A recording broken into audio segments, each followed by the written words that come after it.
I'll announce you. Okay. Announce it, you announce it. Mr. Bhupendra is a Hindu priest, and this time is Diwali. Right? So he's offered to give a prayer to start us off. Thanks. Yeah, thank you. And I want to say a prayer on peace. Peace. And the prayer is in what you call Sanskrit. Human language in India, Sanskrit. And I will explain in English.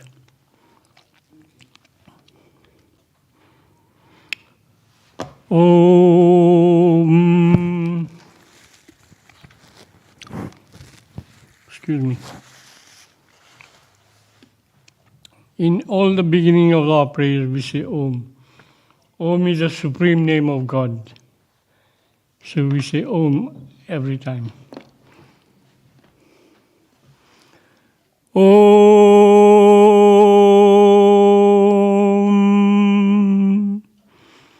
Om.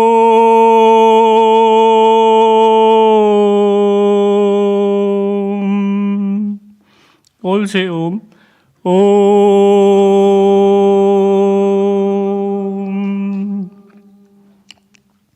Dio Shanti, Antariksha Gwam Shanti, Prithivi Shanti, Apa Shanti, Ushadaya Shanti, Vanaspataya Shanti, Vishvedeva Shanti, Brahma Shanti, Sarvagam Shanti, Shanti Reva Shanti Sama Shanti Redi.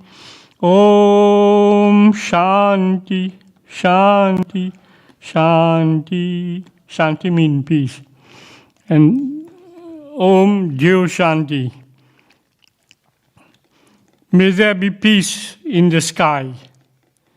May there be peace and harmony in the atmosphere. May there be peace and harmony on earth. May there be peace. May the waters bring us peace and harmony. May the herbs and the plants bring us peace and harmony. May the trees and the forests bring us peace and harmony. May the learned people, the rulers of the world, bring us peace and harmony. May the celestial objects bring us peace and harmony.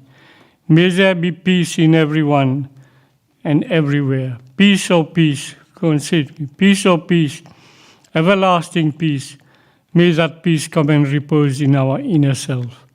And may we live peacefully among all the people here. Thank you very much. Say Om Shanti, Shanti, Shanti. Thank you.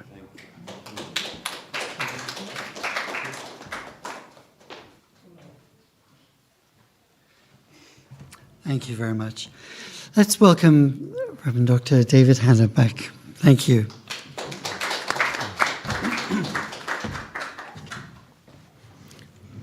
And welcome back, everybody, and to those online as well. I'm glad you could join us today. So in this second session, going to share some thoughts here about the root of conflict and the key to peace and reconciliation. So here we go.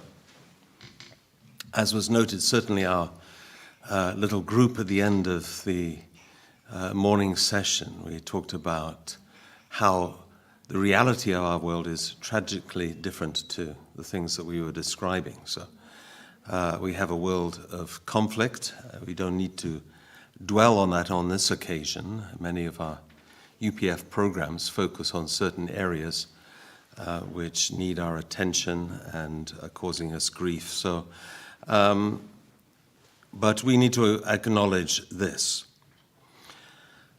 In life, we have two purposes.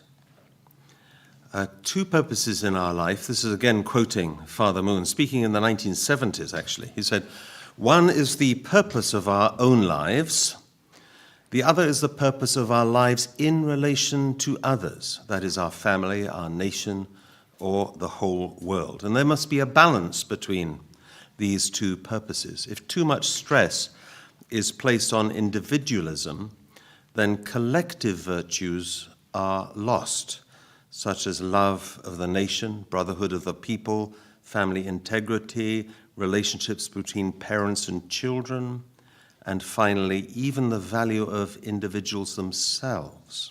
So this was his kind of understanding of this particular problem. And really, if you were asked to say, what is the kind of guiding philosophy of our current society here in Britain, it may not be unfair to say it's self-centered individualism. It's the prevailing, whether people think about that or give it a name or not, that's somehow how often things are decided and guided, and what people are doing, trying to do the best for themselves in a difficult situation. So peace involves living for the sake of others, that quality of love that we attested to in the first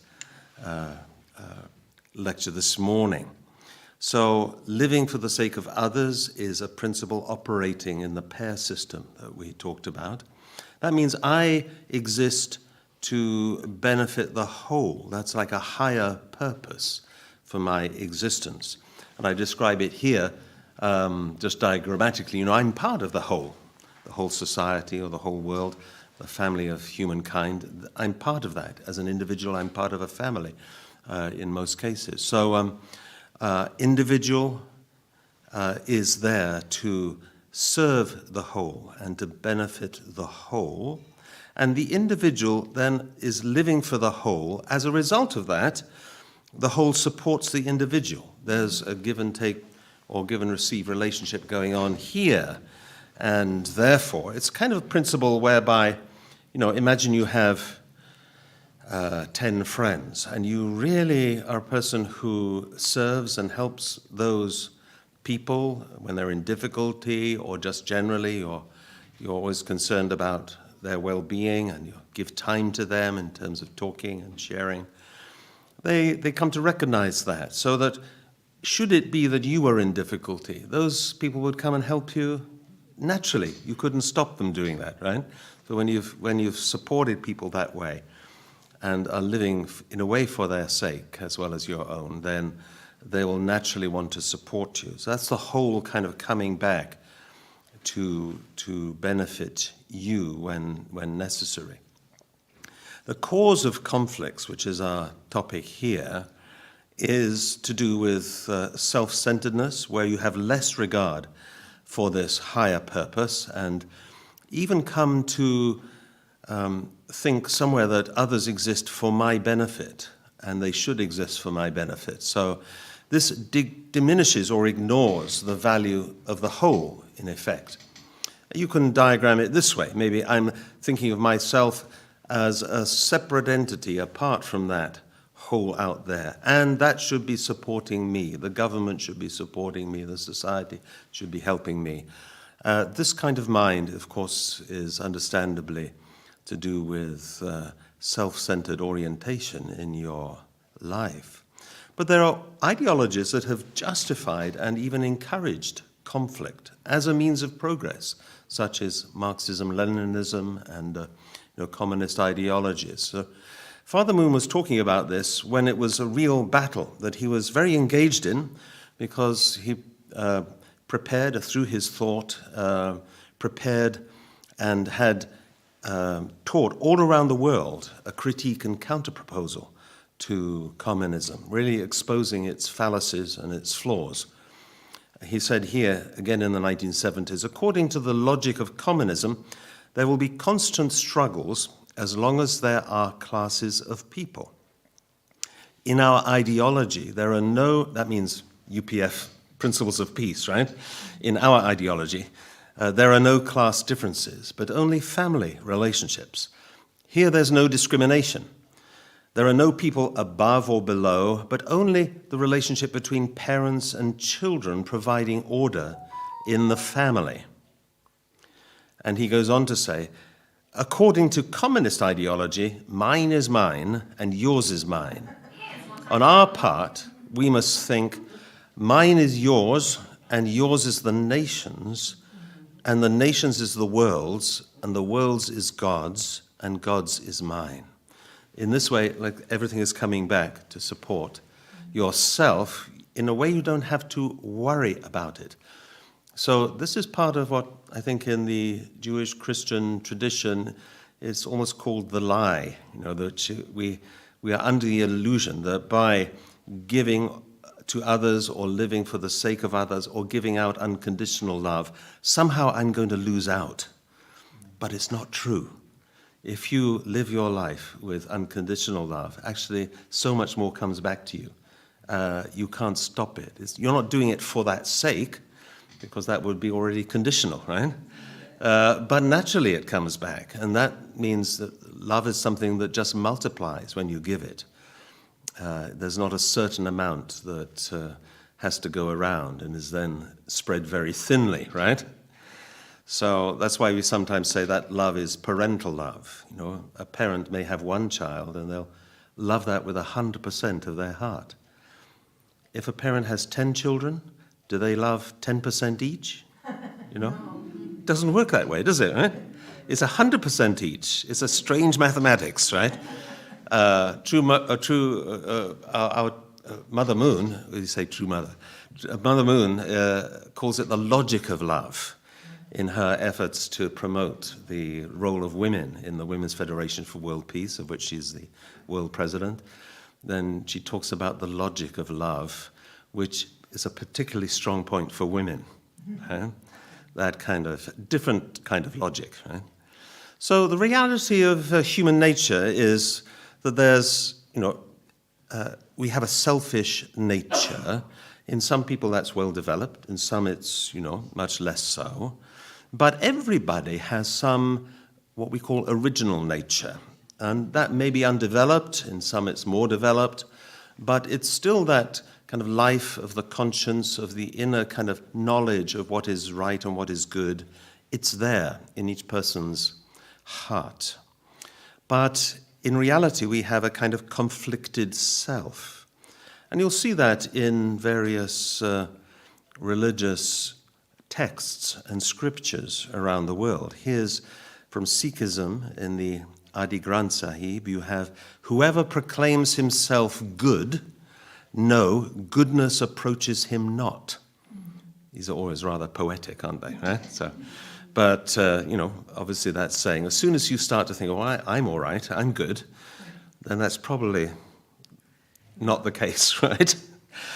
And in Hinduism, thank you very much for your prayer, and it says there in the Maitri Upanishad, the mind is twofold, the pure and also the impure. So this is indicating this kind of conflict in the self. Or in Native American religions and the Mohawk tradition, every person has both a bad heart and a good heart. It's very simply put, isn't it? And that's their benefit, to see things very clearly and in relation to nature. Or in Christianity, you had St. Paul, who was, a person who devoted his life to Christ and considered himself saved by Christ in that way. But even so, despite that, he was saying, I do not do the good that I want, but the evil I do not want is what I do. Something was really troubling him, right? Now, I think actually, between you and me, he was a pretty saintly person, I don't, but yet he was troubled by this. And we don't know what it is, but it might be that he just found it difficult to love a certain person or some people. And that was why he felt, I want to do this, but there's something in me which is pulling the other direction, right? So this person I searched the internet for the picture of the most conflicted person I could see, right?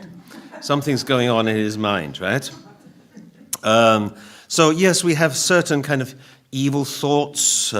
Perhaps we use not such good words or hastily, hurt somebody through our words, or we're doing actions which are very self-centered and they're actually causing hurt to somebody else. And often it's where our physical desires and physical needs are dominating and making us do things that, in a way, we don't really want to do, or we feel sorry afterwards that we did them. And that's where the conscience is working. So we're drawn somewhere to that side, and there's, pulls the other way. And this is a very common theme in religion, isn't it? So unselfish thoughts, beautiful words, helpful words, constructive words, actions, where the original mind in myself is leading and pulling me in that direction of goodness. So there's a battle going on in the mind of each person, which manifests as a conflict in the family, the society, and world. And even we might talk about it as a kind of mind and body problem. Really, it's all in the mind. It's the mind that kind of has that conflict and is pulling in different directions. And people can get into quite serious, conflicts themselves with themselves, right? About what to do. Should I do this? But it sounds good, but maybe this will benefit me more if I do this, and if nobody finds out about it, then I'm okay, this kind of thing. Yeah, exactly. And anyway, everybody else is doing it, so why shouldn't, all this kind of very weak moral or ethical thinking is a result of this. And there are references to this origin of conflict or clues in traditional stories everywhere. You find them. Myths containing actually very deep insights. That's the nature of myth, isn't it, right? You could dismiss it just as a story or something fictitious, but actually it contains almost something like an aspect of revelation, getting down to the core of what the problem is, but dressing it in a different story. And often providing intuition about the human condition, something that's very much a metaphor. But we'll find these stories are surprisingly universal. Actually, if we pick one, it's a very well-known one to our culture here. That is the Genesis story of the fall, right? So in this story, there's an ideal kind of beginning for our first human ancestors called a Garden of Eden, where they can eat of the fruit of all these beautiful trees. It's like very idyllic. We could call it a representation of an ideal world or a kingdom of heaven. But they're given a prohibition not to eat the fruit of the tree that stands in the center of the garden. Do not eat of the fruit of the tree of the knowledge of good and evil, for on the day that you eat of it, you shall die. It's very kind of cryptic, kind of metaphorical language, and has given rise to many different explanations or variations of the same kind of explanation, looked at from different angles, and it's puzzled people really a lot. And some people, when they're puzzled, they just dismiss it entirely, right?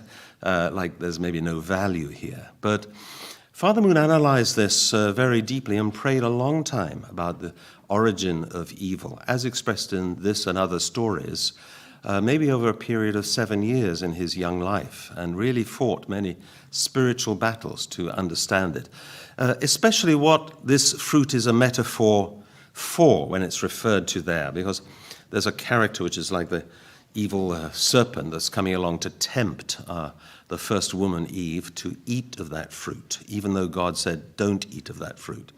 And then she goes to, having eaten it, goes to Adam and tempts him to eat that fruit. So what is this talking about? Sometimes it's just thought of as a test of obedience, and in a way it is, because a commandment is given and it's not obeyed. But this fruit is more desirable than life itself. In the day that you eat of it, you shall die. That's the warning. And yet they gave in to the temptation to eat it. It means somewhere almost more desirable than life.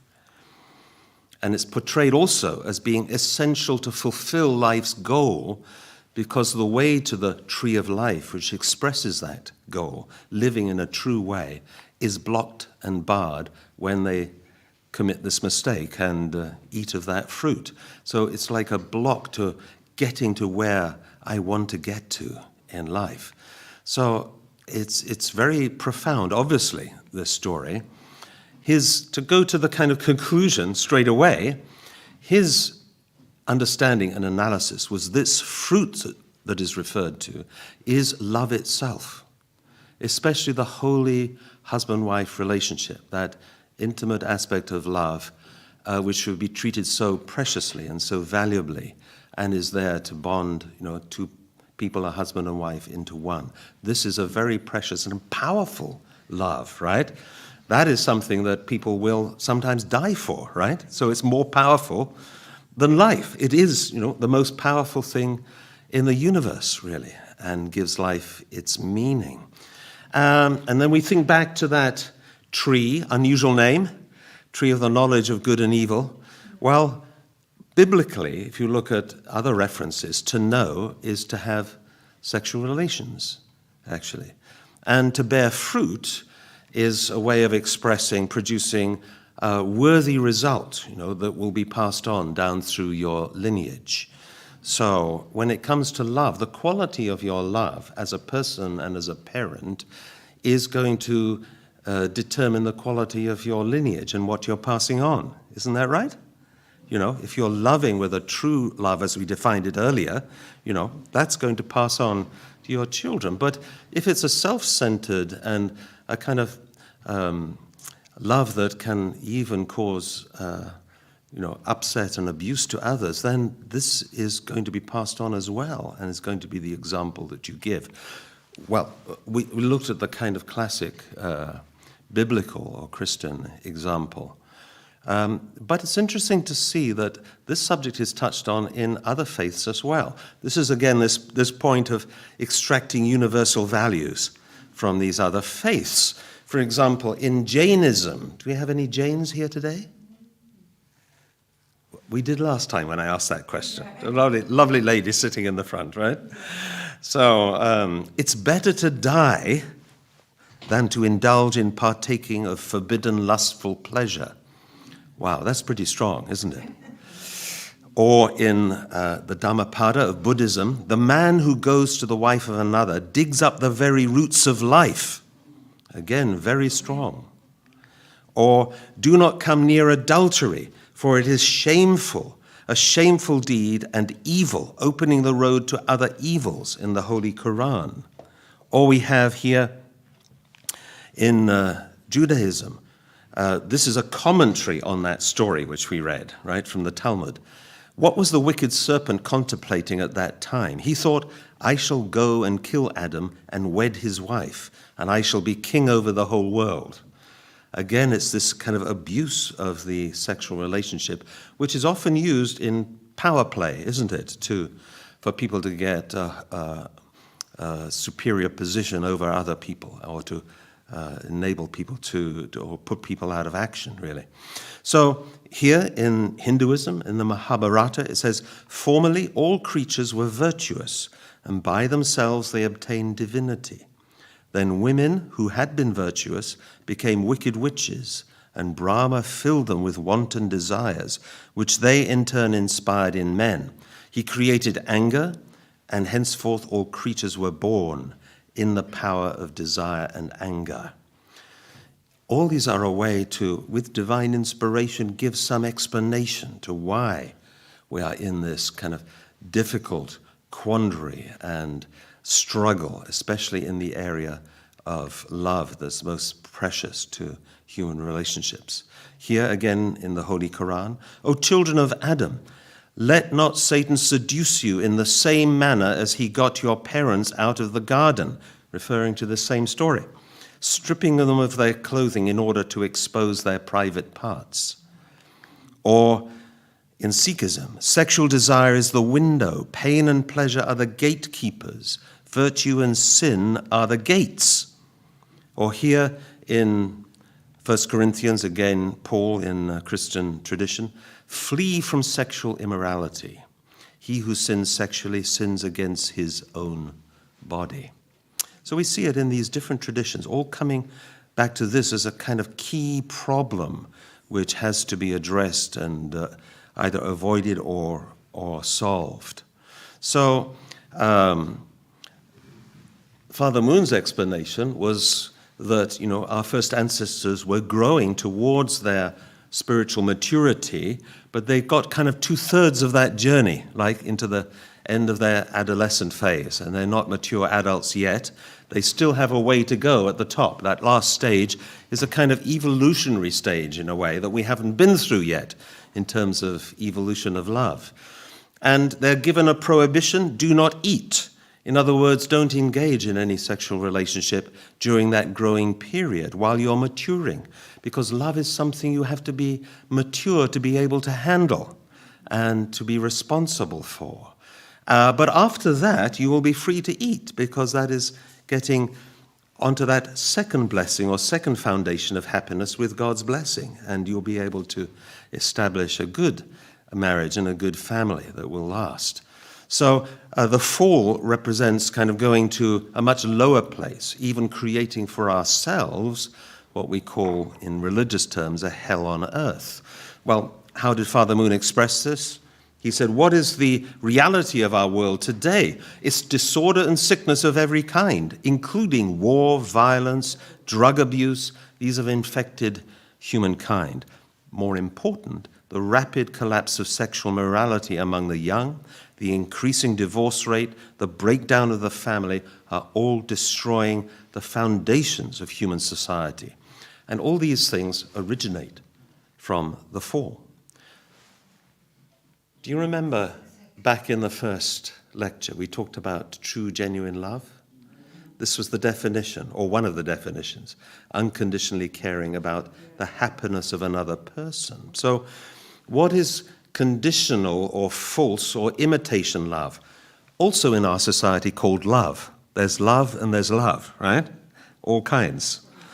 Well, conditional, false, imitation love, not real or true love, is I care how you make me feel. It's that little self-centered twist, right? And that's often what people have. It gives them a very good feeling, right? I'm fallen in love with this person. They're the most amazing person. And if a young person, right, 13, 14, they're experiencing this and they think this is the person I want to spend my life with, and they're encouraging me to have a sexual relationship. Oh, I must do that, And it's going to be more wonderful, and when I taste of that fruit, it's going to be, they're taken in by that lie, actually, because that is not the result, right? Again, as a religious education teacher, I've got no time to tell stories, but I'm going to do it anyway, right? I came into the class one day, it's about like 13, 14-year-old girls, all girls school, and there's a big circle, a huddle in the back of the class, and one girl is crying so much. And I was trying to get the class going, and others are saying, oh, you're a terrible teacher. Why don't you take a little more care about this girl? So I went over and I found out, what is your problem? Well, she had been dumped by her boyfriend. Right? So I said, all right. And when did you start going out with this boyfriend? She said, 2 weeks ago. Right? And this was now disturbing the whole class, right, this thing, right? But I tell you, I was sometimes on duty at the school gate, and one time I heard two mothers, again of girls the same age, 12 or 13, one mother was saying to the other, I don't know what's wrong with my daughter. She hasn't got a boyfriend yet. Right? Anyway, stories, right? I have many of them. I came across an interesting thing in the writing of Eckhart Tolle. Anybody come across him? Very interesting spiritual writer. He said, what is commonly called falling in love is in most cases an intensification of self-centered wanting and needing. You become addicted to another person, or rather to your image of that person. It has nothing to do with true love, which contains no wanting whatsoever. Very profound insight, right? This is Reverend Moon's understanding of true love as well. And what needs to be promoted, needs to be talked about, needs to be passed on. Young people need to be educated into this. And love needs to be reinstated into its proper kind of place and function in our human society. So we talked about 3 foundations of peace before. You'll remember this. It's kind of searing into the back of your retinas now because I'm showing it so many times, right? Well, yes, this is beautiful system, which is a natural system. This is life itself and how it should be lived. But we see this one is replaced not with those high values as the center of the relationship between mind and body, but evil influences. If you're getting evil influences to act in a self-centered way, then there's mind-body conflict. And when that translates into your family circumstances, this leads to conflicts in the family, also in the wider society, and in the nation and between nations. This is wars occurring because of this. So UPF is strongly making the connection between problems in the family and problems in our efforts to make world peace. So there needs to be a connection. Bring about a world of peace. You can't talk about it without talking about the family and reinstating that. Is everybody with me? Yes. Right. I'm going to have another sip. Excuse me. Cheers, everybody. I'm sorry you don't have, but if you need water, please, you can get some. Yeah. They're always telling us not to be dehydrated, right? So we have to work that out. And of course, with people like this, when there's self-centeredness and greed on the part of individuals, and that's going to create environmental damage as well. Even we're not going to use our scientific developments in a good way that benefits other people. It can be misused and abused, right? And we think of wonderful tools like the internet, which can do so much damage as well as so much potential good, actually. So we have to sort out the problem in the individual and in the family. I mentioned evil influences. This is the unification principles kind of definition, or one of them. It says, to state that the world is under evil influences, which might be not to everybody's taste to talk about that, right? Is to suggest that there are negative spiritual forces operating in our lives. Such influences can affect a person only as long as he or she cooperates with them. In other words, that's your choice, your doing, actually, to engage with this. And sin, a very traditional religious concept, may be thought of as any act or thought which violates God's law and which inhibits negatively our own growth to perfection or spiritual maturity. Sin is thus never simply against God, it's also against ourselves in that it violates our own deepest essence. This gives rise to what we call four fallen natures, or four aspects of our fallen nature, the nature that we inherited from that mistake of the first human ancestors. This is the understanding, because we take it back to the first ancestors because we've never been free of that. There's no such thing as an ideal society in the past, and we somehow lost it. No, we're still on a journey to realize that. And this is Father Moon's analysis from that story. That's another day, to explain how he arrives at that. So I'm introducing you in a shorthand way to the conclusion.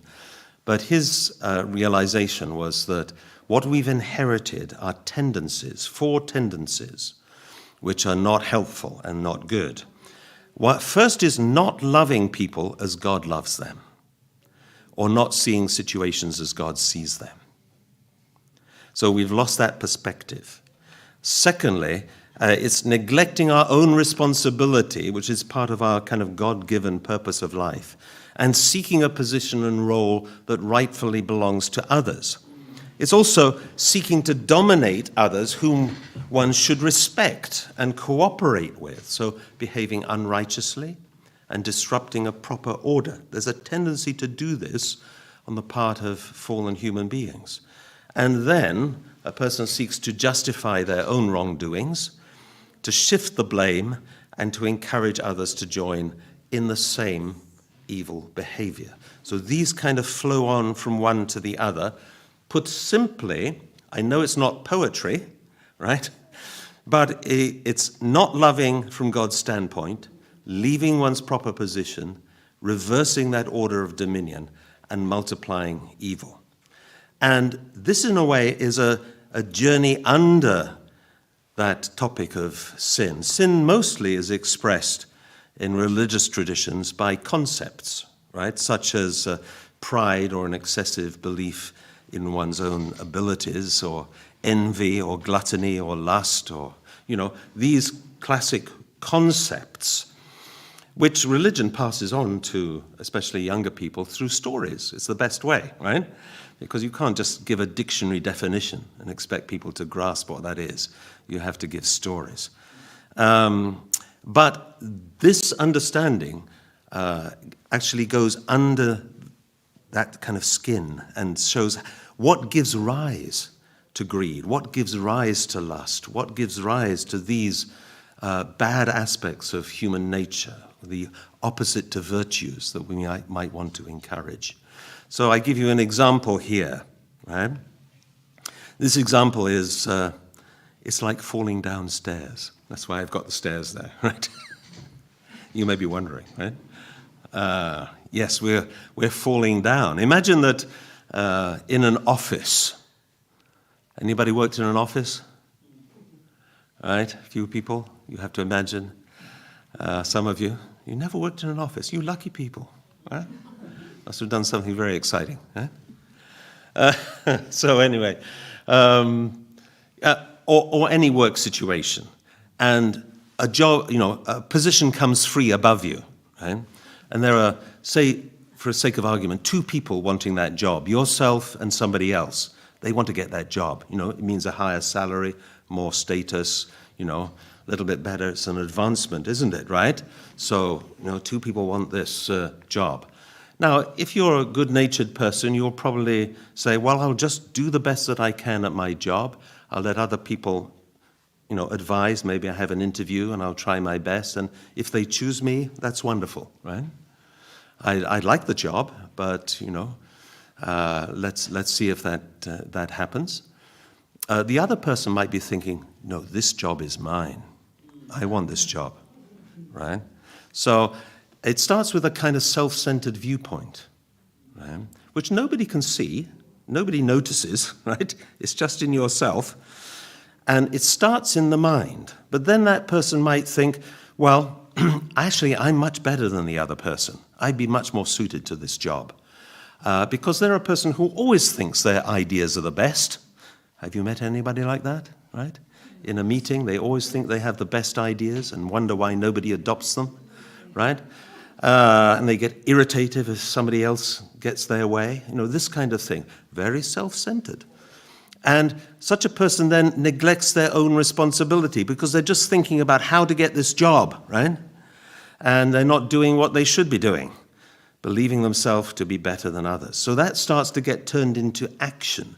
That is, even choosing to put that other person down to win favor for themselves and increase their own chances.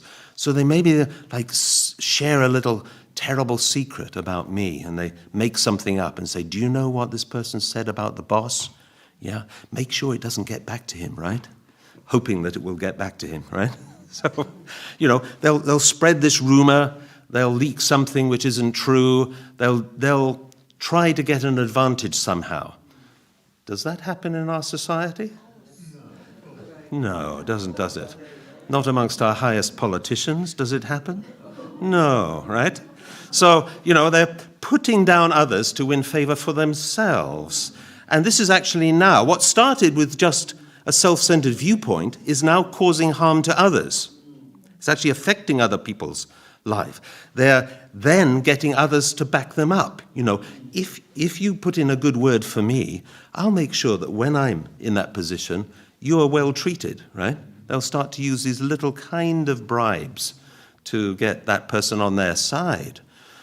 And they're getting others to back them up. But in a way, they're corrupting those people in the process. They're part of this dirty work, right? And in fact, the more accomplished person is getting others to do the dirty work for them. So they feel justified to do that, and they get others to do it, right? I mean, writ large, this is like how dictators work or despots work, isn't it? That's what they do. They think they are the best. That's why great dictators of the world all had food tasters. They had food tasters. In other words, if somebody poisoned the meal, I'll know that because the person next to me dies and I won't touch the meal. In other words, it doesn't matter if that person dies as long as I don't die. So I say it's better that they give some time to think, why should anybody want to poison me, right? That's a better use of your time, isn't it, right? But anyway, that's what people do. But I'm not talking about those extremes, right? I'm talking about actually even myself. What do I do? Sometimes I'm trying to, kid myself. And you can catch yourself with your thinking. Sometimes you think, do I really, want to do that? Or do I really mean that? Or is that really the right way to think about somebody? Come on, this kind of thing. So the knowledge which is here, and I shared with you, is an invaluable tool, actually. With that knowledge, you'll see through a lot of situations that you observe from now on, right? But of course, I may want to find fault with other people, and you may, can't stop yourself doing that in a way. But rather, the religious path to go is to take a look at myself. First of all, examine myself and think, where do I come on this kind of sequence of events or this scale? Am I really loving somebody from God's standpoint? That means if somebody irritates me, that's a very minor form of hate or anger. And it shows that I care how they make me feel because I'm irritated by you. So that's false love, actually. If I had true love, I would be thinking, if I was in a relationship with God, I would be saying, can you show me how much you love that person and what I should love about that person? And, go forward that way. And sometimes I'd be surprised, actually.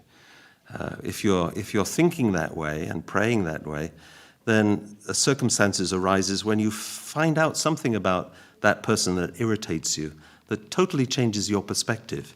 You hear about something they had to endure in their life, or about their home situation, or about the difficulties they're facing in their marriage, or something like that. And now you start to sympathize. You realize, that's why you're so touchy, or that's why this person is so easily angered, or something like that. And you think more, I should be helping this person. Anyhow, which moves us on to the second part of this topic, which is bringing peace and reconciliation. Everybody ready? Got your seatbelts on, everybody? Good. So, where does peace begin? This is actually in the United Nations Educational, Scientific and Cultural Organization kind of preamble to the Constitution, so part of UNESCO, which was really not allowed to put any spiritual or religious references into its documents because of the strong presence of communist China and Soviet Union at the time. But nevertheless, it says, since wars begin in the minds of men, and it is usually men, it is in the minds of men that the defenses of peace must be constructed. Interestingly, we talked about the mind problem, right? And it's there. So religion, in its best form, is a restorative vehicle. It's helping to solve this problem.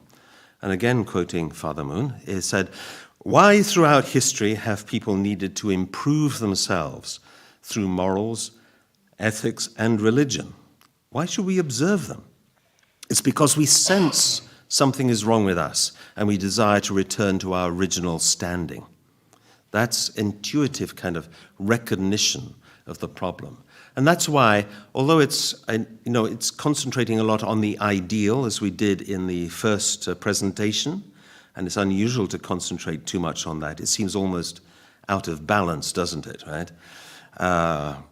But it gives us a kind of strong awakening that there is something, there's an original ideal that we should return to. And therefore, the fact that we respond to that and feel good when we hear about that means it's possible, right? If it was not part of our whole makeup as human beings, we wouldn't be interested in it, right? We would just think this is life, the way people fight with each other and cause harm and harm to each other, but we're not satisfied with that. None of us is satisfied with that. We know it doesn't have to be that way. The big quandary, of course, is how we get out of our current situation. How do we change our nature? Well, this understanding says that we have to make efforts kind of repayment or payment along the way. We have to put in that effort and pay a price to make these changes. So whenever you have an original position or status that is lost, and that becomes your current reality, then there has to be a way to restore that. We call this a payment of indemnity. That is a conscious effort to restore what was lost. A practical example could be like a friendship, because, perhaps you lied to a close friend and then they found out and you lost trust. They didn't want to have you as a friend anymore. But you want to win back that friendship. Not asking them is not enough. You have to prove something. You have to do something. You have to build up that trust again. And when they're ready to forgive you, they will forgive you, right? So you have to go through this kind of process. These processes are necessary. So it's taking responsibility to correct your misconduct, and it's going the reverse way to how the damage came about. So this kind of conscious effort is needed. In this understanding, we call it, or use the word, restoration to describe it. And restoration is an opportunity to put right mistakes from the past, right? And it's a way where if a similar situation recurs, then giving into the same temptations is only going to continue a destructive pattern. If you continue that kind of same reaction to some difficulty. But at this moment, you restore that problem if you make a conscious decision not to do so, not to repeat those actions. And you follow your conscience rather than operating on the mistakes that are brought about by your fallen nature, as we described it. So you're breaking a kind of cycle of wrong usage or abuse or the pattern of fallen history. And until restoration on a particular level is accomplished, those same problems will seem to occur. That's why we see a lot of recurring problems and similar situations, even in our own life. I mean, I worked quite a long time in my life as a pastor for a church community, and people would come to me. They come for, kind of my style of counseling. I don't so professionally trained, but, they come for counseling. And sometimes people will say, well, this is so difficult, my situation at work or with this neighbor. I'm going to move. I'm going to go to another city, or I'm going to go to another job. But almost always I will counsel them against doing that, right? Because if you run away from that problem, you're going to meet it somewhere else again, right? That situation is going to recur, right? And I had situations where a person did precisely that, and they say, well, that problem I had at work, and I moved, I changed jobs. I'm having to work with somebody who's exactly like that person. It's awful, right? So there are things we can do to change oneself, myself, first of all. And that's restoration. And situations will naturally reoccur, but it's an opportunity, Rather than focusing on the problem, we have to think, this is a chance for me to do things differently. Now, religion generally encourages us to reconcile with God. It's a kind of vertical process, and with higher values, and that's very essential. We can do that through the study of Scripture, through seeking insight, through prayer and meditation, through self-reflection. This is all stirring one's conscience into some state of awareness and awakenedness. And we'll also have certain practices, depending on your tradition, maybe of confession, where you feel some liberation by really owning up honestly to somebody that you trust about what you've done wrong or what you feel difficult about, restoring your love for God, sometimes going away of gracious celibacy and poverty and obedience, life of a monk or nun, trying to really solve these problems. But this is all to do with reconciling with God and these higher values and awakening the conscience. But that's not enough. We also need to restore proper order in relationships. We know how that's a result of that fallen nature, is things end up in the wrong order, and we multiply evil rather than goodness. So we need success in both of these areas to move closer to the goal of peace. Here in the Holy Quran, it says, the repayment of a bad action is one equivalent to it. But whoever pardons and makes reconciliation, his reward lies with God. He doesn't love the unjust or unrighteous actions, but whoever endures patiently and forgives, this is a sign of real resolve. And there's an interesting story from Jesus in Matthew. He says, if you are offering your gift at the altar, every good Jew would be doing that, right? And there remember that your brother has something against you. Your gift there before. First be reconciled to your brother, and then come and offer your gift. In other words, it's maybe not going to be received so well if actually someone has something against you. Go and sort that out first of all, and then you're in a position to offer something purely and stand in that way. We see this also as the central teaching of Jesus, but he's also absolutely picking up on the Jewish scripture and origins. When challenged to name the greatest law of the Torah or the Old Testament, he picked it out as love the Lord your God with all your heart, all your soul, and all your mind. That's this vertical relationship, right? And he said, well, you can't have one without the other. The second is this: love your neighbor as yourself, which is restoring these horizontal relationships. So religion has been encouraging this. Restore the vertical and restore the kind of relationships around you. And that's there in the Holy Quran as well. It's here, be steadfast in prayer and regular in charity. And whatever good you send forth for your souls before you, you shall find it with Allah. So steadfast in prayer is this vertical element, isn't it? Regular in charity is your giving to others, helping those, really, your brother or sister in need, doing something that way. These two things are very necessary. So this shows that in different religious traditions we have these kind of precious understandings are there as a kind of way that we should go. So be steadfast in prayer and regular in charity. So conflict in the first family. Going back just for a moment to that Adam and Eve story, because we had some basis of that. We could look at other examples, but this is one from which Father Moon really delved deeply into, and he took the attitude through prayer and intense research, kind of relive these situations as if he were there and understand the feelings and the heart of those people who are central figures in these stories of the Old Testament. Through that and through as Adam and Eve, those first ancestors, we said their mistake was related to illicit love, and they inherited this fallen nature, which was then passed on. So that gets visited on the next generation, right? Already, a kind of delinquency in the children of Adam and Eve in the story that follows. It's a story where Cain, the elder brother, murders his younger brother Abel. So it's like the first murder in human history, and it sets a pattern of conflict right there.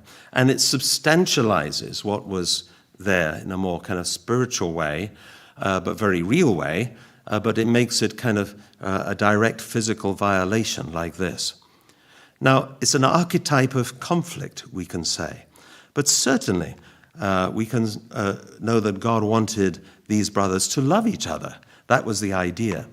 And there's some very beautiful, insightful words in this particular story, where it has God saying to Cain, and why is Cain so upset? Because they've both made offerings to God. Abel's offering is accepted, but Cain's offering is not accepted. So this brings up so much resentment and jealousy and anger and bitterness and all these feelings in his heart. So by our understanding of restoration, this is an opportunity for him to overcome those things, right? Or he can give in to them. It's his choice, really. And that's evidenced by the words of God to Cain. It says, but you can take it, it's to me as well, right? These words, these are universal words. If you do what is right, will you not be accepted? But if you do not do what is right, sin is crouching at your door. Its desire is for you, but you must master it. In other words, you have to get a hold of these impulses and these feelings, You want to lash out in anger? Control yourself. Don't do that. Think, first of all. Your brother's younger brother, think of that. Your younger brother has his offering accepted, and yours isn't accepted. So what does that mean? If you kill your brother, everything will be all right? No, it means go to your brother and ask him, could you help me? How come your offering was accepted? Is there something I'm doing wrong? Could you, that takes a bit of humility, doesn't it, right? So it comes back to the need for that. So this is the way that, really drilling into this story, Father Moon analyzed or created a kind of typology, really, for understanding conflict and resolution, using Cain and Abel. So he uses these terms, Cain and Abel, way beyond this story, right? So Abel loved God, but could not win the heart of his brother, who was consumed with resentment. So Abel has a responsibility to do that. And Abel had God's blessing, but he wouldn't share it with his brother. On the other hand, Cain was consumed with resentment over his perceived injustice. From his point of view, this is totally unfair. But he didn't see his brother from God's point of view. And he was jealous of his brother. So this is the fallen nature getting the better of him. But he had a call, a direct request or suggestion from God to master those feelings. And he didn't do it. So as a result, Abel is unable to control. Cain is unable to control his anger. And he murders his brother, right? That's a terrible precedent, which then gets continued. So, there must have been something like this at the beginning of human history, right? There must be a time when, the first time that a human being killed another human being out of anger. There was a first time for that. So whether you accept this story as real or not, there's something where human beings gave into those impulses. So what should happen by this kind of insight? Abel should be humble, should be accepted by God, should forgive and be tolerant in the face of abuse, should serve his brother, and should work to melt that feeling of resentment, right? And to be ready to help his brother to be successful, because his success, it's shared, it's to their mutual benefit. And then Cain should overcome resentment and these feelings of rejection. This feeling of lack of love is a very dangerous one, right? And he should recognize his brother's value and try to understand why he was doing things that were acceptable. And he should rejoice in his brother's success. It's another thing that the fallen nature doesn't want to allow us to do, to kind of celebrate others. So there's this tendency always, I think we suffer from it in this country. As soon as somebody's in a leadership position, we want to pull them down, right? Very quickly. We want to pull them down, and we want to point out the faults. We don't so much want to encourage them and help them. If you're really supporting somebody, you are there to cover their weaknesses, actually, and fill in for them and help support, because the whole is more important than the success or the failure of an individual. So Cain should move on from hatred and find ways to reconcile. Actually, biblically speaking, we have another story whereby that same struggle resurfaces. It's an opportunity for restoration. It's many hundreds of years later. And that's in the family of Abraham, the third generation, between the twins, Esau and Jacob. But Esau is the slightly elder one, right? than Jacob. And there's fighting between these brothers, and Jacob has to escape. But Esau, who wants to, for 21 years, he's having this resentment in his heart. That means he wants to go and kill his brother. But through Jacob's action of serving and being ready to give everything to his brother, all the fruit of his 21 years of labor, he wants to give to his brother to reconcile with him.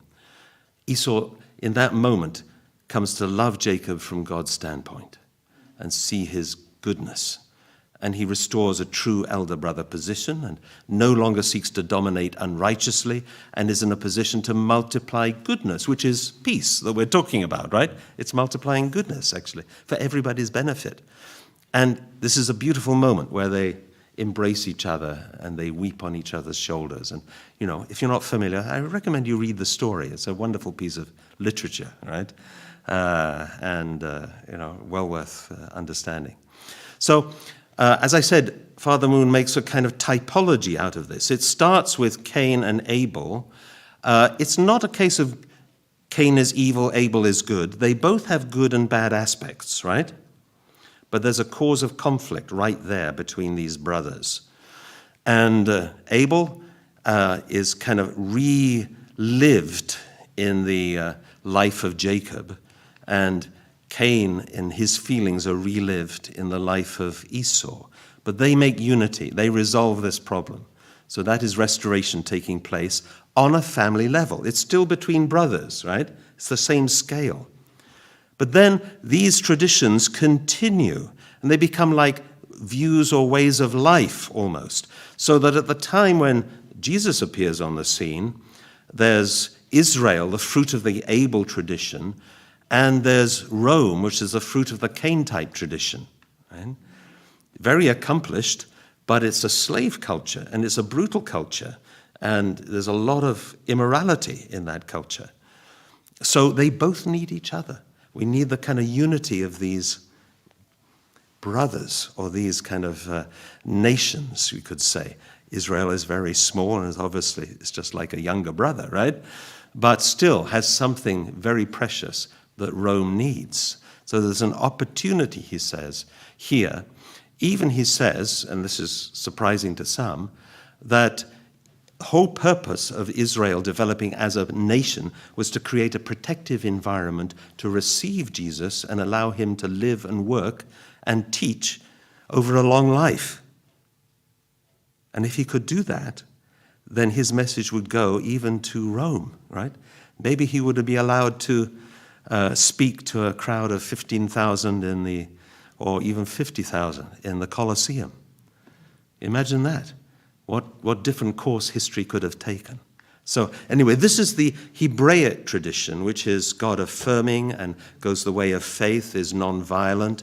And Hellenism, which also has so many important and valuable aspects to it, but it's more the fruit of the Cain type view of life, and they need to reconcile.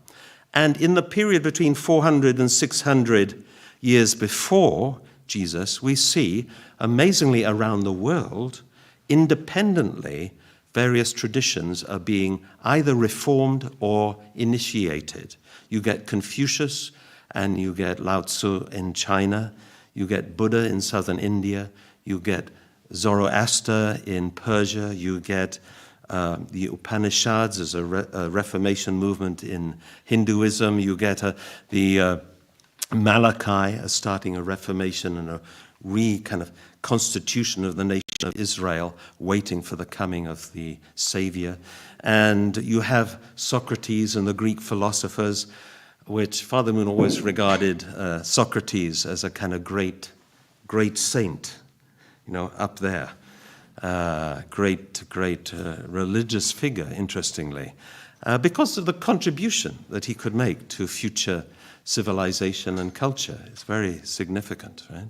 So this was a flowering of mankind, a getting ready, and he is saying that actually there was an opportunity 2,000 years ago for these to be connected together, right? That would have brought about true peace 2,000 years ago in the world. But as it is, through the rejection of Jesus, then these traditions carried on separately. And now it's our task to do interfaith work, right? And bring us together, because we're all seeking the same goal. We all want to see a world of peace, and all have something to contribute. So this is restoration history of these two trends. Then the fruit of this is Cain-type view of life. The fruit of the Hebraic tradition is Abel-type view of life. And we can apply this typology to all kinds of things. One we've met already. That is when these brothers unite, they have to go the way of goodness. Cain has to, in a way, come through Abel to be reconciled to God. And when he can do that, they can live in peace together. That was an ideal that has to be achieved, first time in the family of Abraham. But generally, this leaves us with this mind-body problem. The body is like Cain and the mind is like Abel.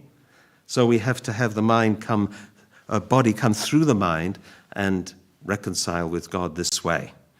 And also, we see any religion is organized this way, right? There are devotees and there are gurus. There are, prophets and there are followers. There are people who are, looking to somebody who's like their Abel and seeking to leave behind their fallen nature and come closer to God through the teaching and the inspired word of that religious leader or teacher. So this is why religions are organized this way. And you see some major kind of figure in the center of each religion. We also see that communism is the fruit of that Cain-type view of life. Right? And democracy is the fruit of that Abel-type view of life. Neither is perfect, but, communism has the kind of solution or the kind of advancing the use of violence to bring about what they think is a more ideal society. This is a Cain-type approach, actually.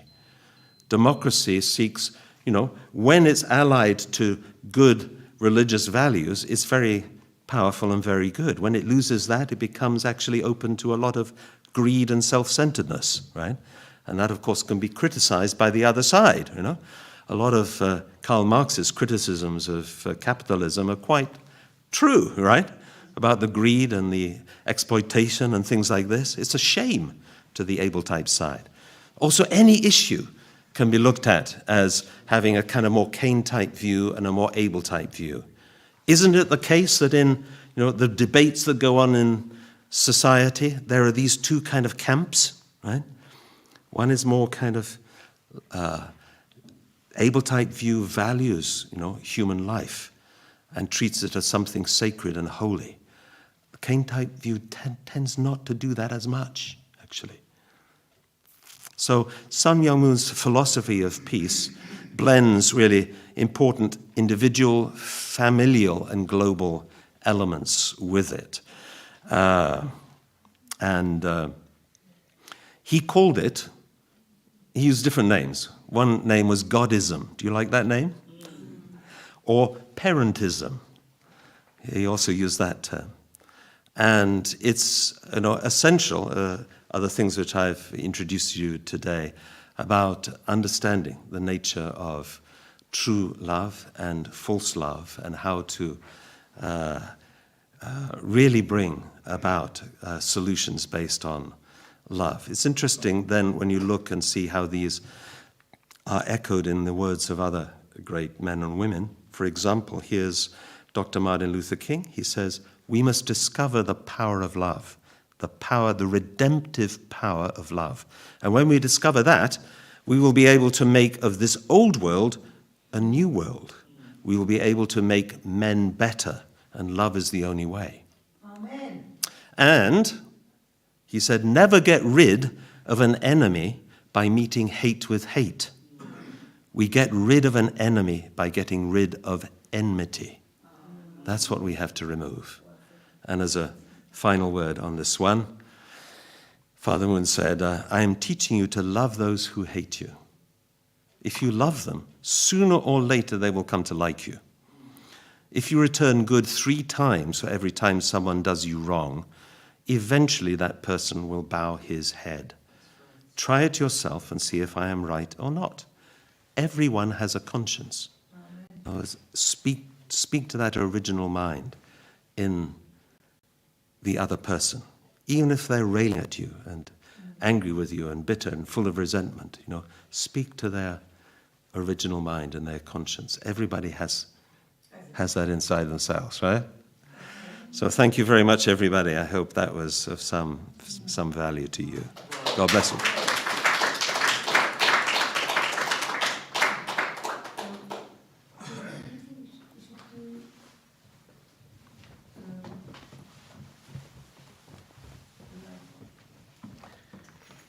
Questions and answers from the front. Is that what you're saying?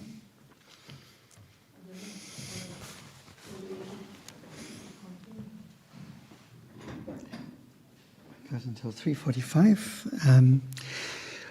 Would you like to meet in two groups? One there and one there? Marcus, shaking her head. The reason is, it's better to give something about the third session. We're not hungry to go out and take it now. We're supposed to have something about From the next session, right? Yeah, this is a break, a natural break, isn't it? So if you want to start a little thought, or if anybody has a question or a comment or something, it's nice to hear from everybody. I've been doing so much talking. I'm sorry. No, you're tired. But Margaret told me to do it, so David has a question for you. David. Thank you. God bless you. You were talking, of course, here when you were talking about it. Yeah. Oh, thank you. Oh, no. My voice is loud enough. Not a political one. You were talking about. We want to see you. We want to see you. Yes. Yes. To have you join us. Pleasure. This man goes everywhere. Well, thank you.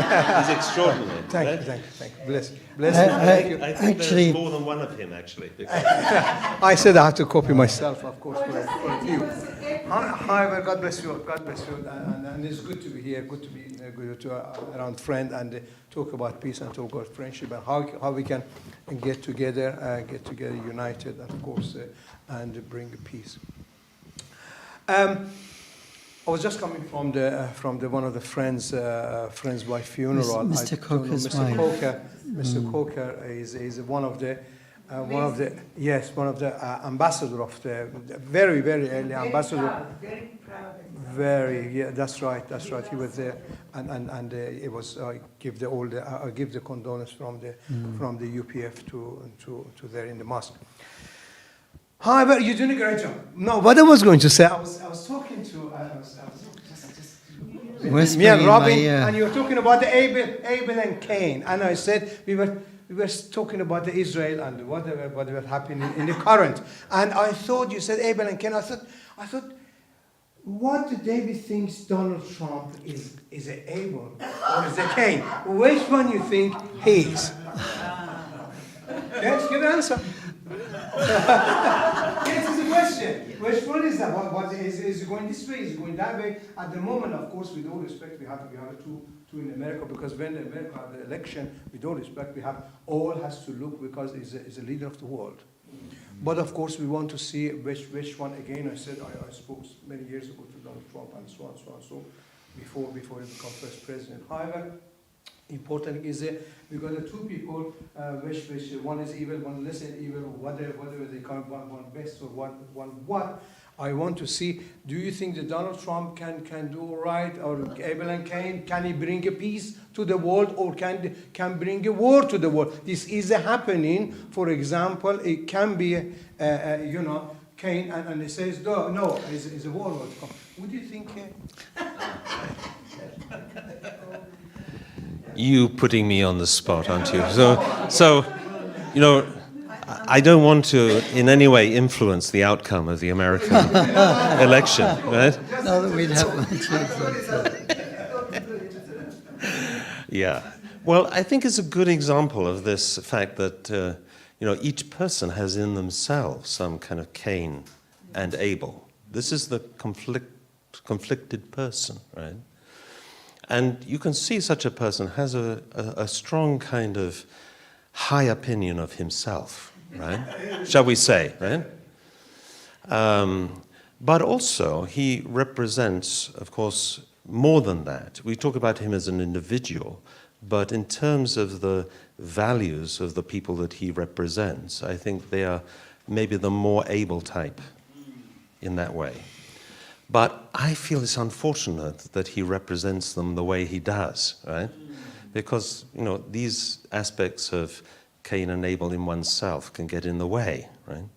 So, that's curious, because I got to know some of his, in his former presidency, some of his close aides, people who worked with him, who sometimes got a really rough ride in the media, right? Like, Paula White? You doing no, I was thinking of the defense Mark secretary. Esper?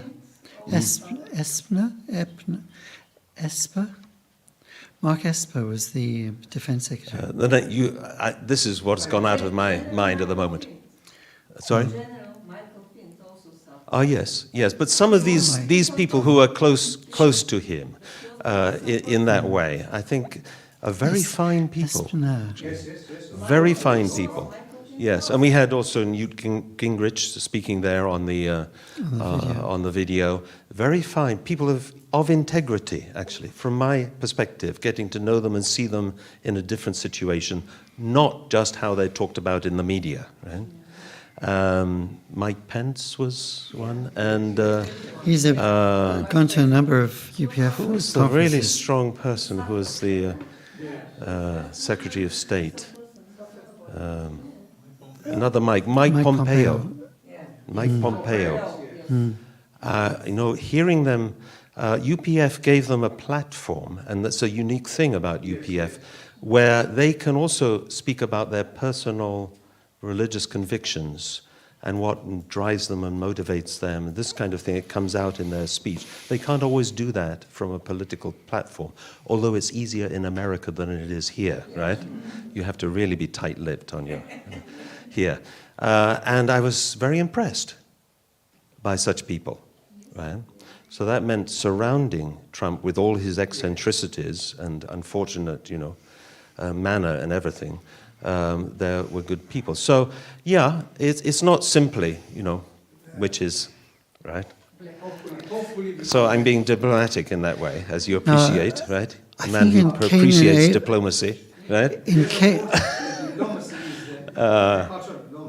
But that's, you know, of course, if one is called to vote, you have to make those decisions. But what should be your motivating thing is, I see this person or this party as the more kind of able type, and we reject the other, right? My vote doesn't go that way, right? And that's how I would answer. Thank you very much. Anybody like to make some contribution or some, and not necessarily on this question? It's fine to, yes, yourself and then Colin. I'm very sorry. Can I say? Don't be sorry. Here we go. Regarding the question of the gentleman. This is mainly for those who are watching online. Oh, So sorry. No, it's a bit difficult to say black and white about Trump, for example. No matter the opinion in our society here and abroad that he is what he is, but still, at least, he kind of, with his actions during the first presidency, he tried at least to show himself like an anti-warmonger. And now he again promises to stop the war in Ukraine, to stop it in a day. Maybe it's, how to say, too hyperbolic to believe, but still at least good intentions. He also has done something. He left Syria, for example. American troops left Syria during his presidency. And really he had exactly what you said about his environment. And now again he has good environment. Tulsi Gabbard, for example, she's absolutely against war, absolutely any wars. She herself was military lady, but now she for years is fighting against wars. So let's see. I only wanted to add this one, that Exactly, he had very decent people in his environment in his first presidency. Michael Fintiswell, the general, who was not guilty of anything. It happened But later. You know that he has been guilty of many things. So sorry. And he's also fallen in every court. So how can such a person be? Margaret, let's keep to And he has been two-term shot or whatever. how about we have a discussion group for, like, break into small groups for the next 15 minutes, and then we have a 15-minute break, and then we have the next presentation. So maybe we have a little group there, and then a group there. Just 10 minutes. No need to discuss it. Honestly. Maybe this would That's a discussion. shorten the program a little bit. You want? Okay. So there are drinks just outside. So, Together during the tea. and if we could get back together at past. Wonderful. Wonderful.